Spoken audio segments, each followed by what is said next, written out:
আসসালামু আলাইকুম, আনখিজ ওয়ার্ল্ডের আরও একটি নতুন ভিডিওতে সবাইকে স্বাগত জানাচ্ছি। আমি আনখি সুলতানা নীলা।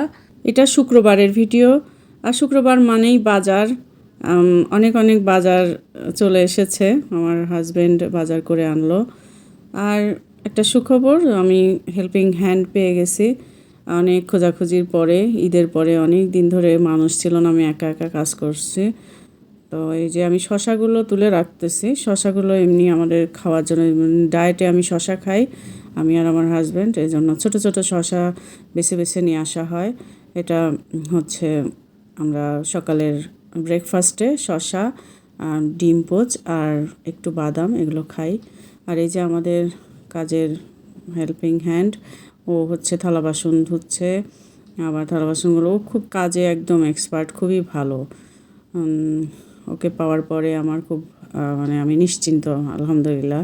ওর কাজকর্মগুলো একদম পরিষ্কার পরিচ্ছন্ন। ও থালা বাসন মেজে তারপরে হচ্ছে বাজার তুলে এখন মূলার শাক কেটে দিচ্ছে। তো এখন শীতের সময় না, শীতের সময় সবজিগুলো এখন সারা বছরই পাওয়া যায়, যদিও অতটা টেস্ট লাগে না, আমার ভালো লাগে না। মনে হয় যে সিজনেরটা সিজনেই ভালো লাগে।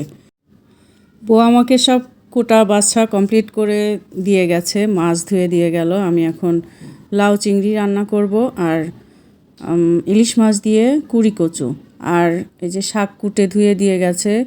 আমি এখন রান্না চুলায় দিব।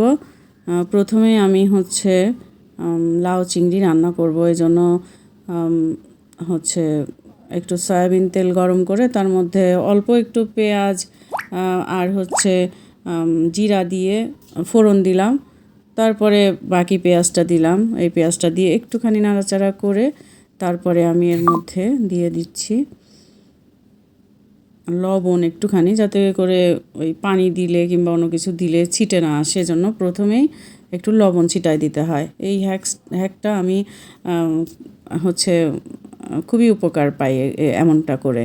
আপনাদেরও সমস্যা হবে না, যারা হচ্ছে তেলে একটা কিছু দিলে ভয় লাগে না যে ছুটে আসবে গায়ে, ওটা হয় না। তো এই যে মশলা কষালাম আমি, আদা রসুন পেস্ট আর পেঁয়াজ রসুন, হলুদ, ধনে গুঁড়া, মরিচ গুঁড়া এগুলো দিলাম, দিয়ে পানি দিয়ে কষাচ্ছি একটুখানি। তারপরে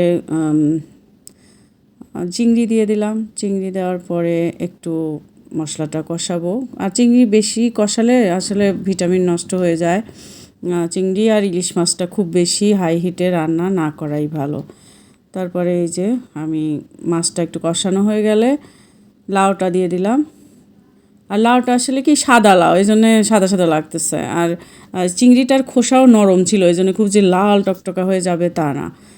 আর এটা হচ্ছে কি নদীর চিংড়ি, ওই এমনি চাষের চিংড়ি না, নদীর চিংড়ি এগুলো। তো এই চিংড়িটা আমার খুব প্রিয়। লাউ চিংড়ি আমার এমনিতে খুব ভালো লাগে। আর এটা আমি হচ্ছে শুকনা মরিচ দিচ্ছি না, বেশিরভাগটাই হচ্ছে কাঁচামরিচ। শুকনো মরিচ অল্প সামান্য দিছিলাম, কারণ লাউয়ের তরকারিতে খুব বেশি ঝাল ভালো লাগে না। এটা একটু ঠান্ডা তরকারি, তো আমার আম্মা বলতো যে খুব বেশি ঝাল দিতে হয় না লাউয়ের তরকারিতে। তো এই যে লাউ দেওয়ার পরে আমি হচ্ছে একটু বেশি করে পানি দিয়ে দিলাম। যে পানি দেওয়ার পরে ঢেকে দিচ্ছি। ঢেকে দিয়ে পানিটা শুকিয়ে যাওয়ার পরে ঢাকনা তুলে একটু জিরার গুঁড়া দিয়ে দেব। জিরার গুঁড়া অল্প সামান্য 1 চা চামচ দিলেই হবে। জিরা গুঁড়া দেওয়ার পরে খুব বেশি সময় রাখতে হবে না চুলায়, হয়ে যাবে কিছুক্ষণ, মানে 5 মিনিট পর্যন্ত চুলার উপর রাখলেই হয়ে যাবে। আর এখন এই যে আমি রান্না শেষে সার্ভ করতেছি ডিশে। তারপরে আবার চুলায় আমি ওই কড়াইটাই ক্লিন করে আমি হচ্ছে কুড়ি কচু আর ইলিশ মাছের চচ্চড়ি করব। ইলিশ মাছের যেগুলো ওই এক্সট্রা সব থাকে না পার্ট, ওই কুণ্ঠা, মাথা, লেজ, আবার লেজের দিককার মাছের অংশ, এগুলো দিয়ে আমি হচ্ছে একটা চচ্চড়ি করব।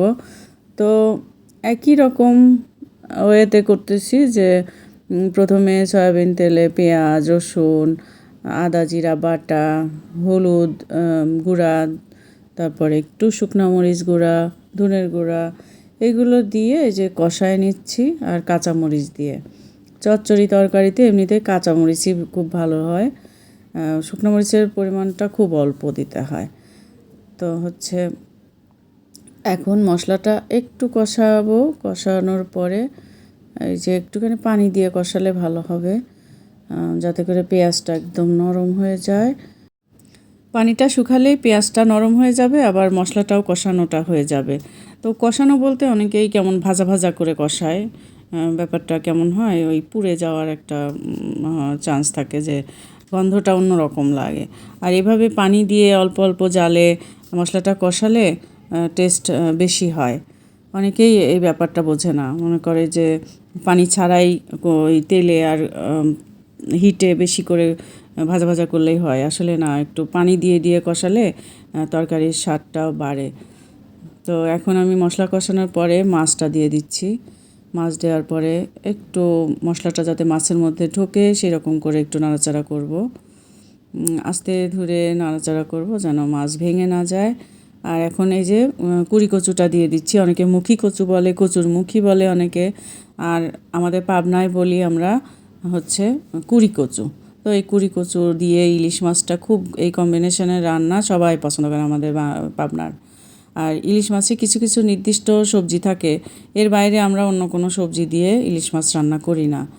যেমন ইলিশ মাছের সাথে কাঁচকলা যায়, তারপরে চাল কুমড়া যায়, ফুলকপি, এগুলোই খাওয়া হয়, মানে ঝোল তরকারি অথবা চচ্চড়ি তরকারিতে। আর মৌলবি কচু নামে আমাদের এখানে একটা কচু আছে, অনেকে দুধ কচু বলে, ওই কচু দিয়েও রান্না করা যায়, মৌলবি কচুর ডাঁটা দিয়ে।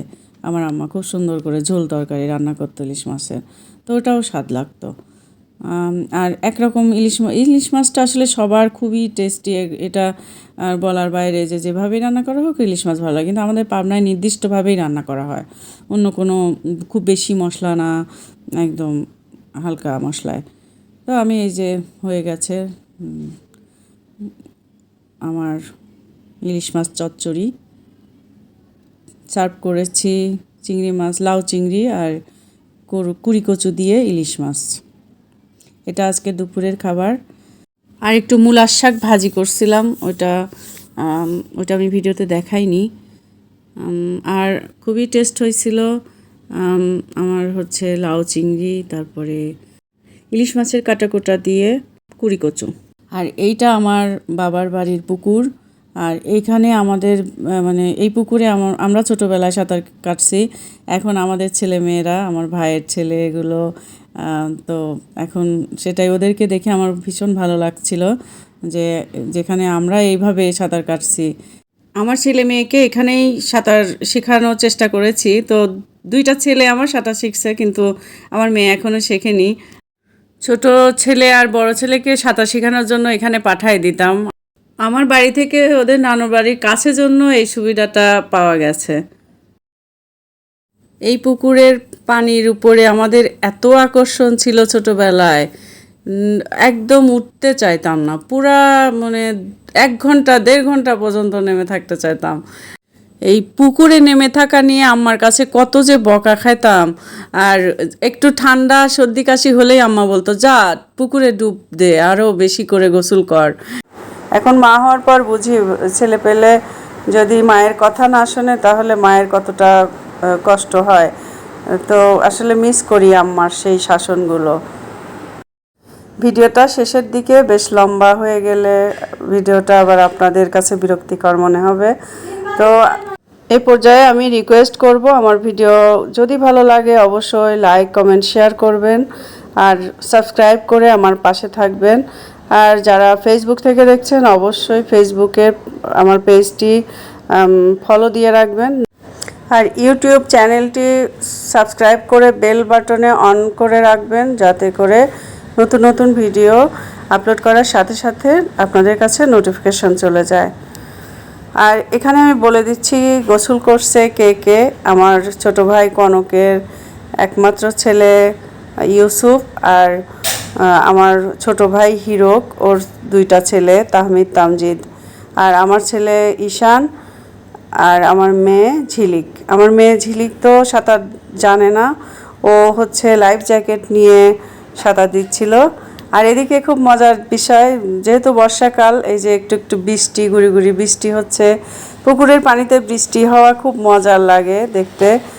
আমরা তো একদম বৃষ্টির মধ্যেও পানিতে সাঁতার দিতাম। একদম বৃষ্টির ঝমঝম শব্দ, পানির নিচে গেলে একদম শব্দটা আর পাওয়া যেত না। ওইটা খুব মজার ছিল।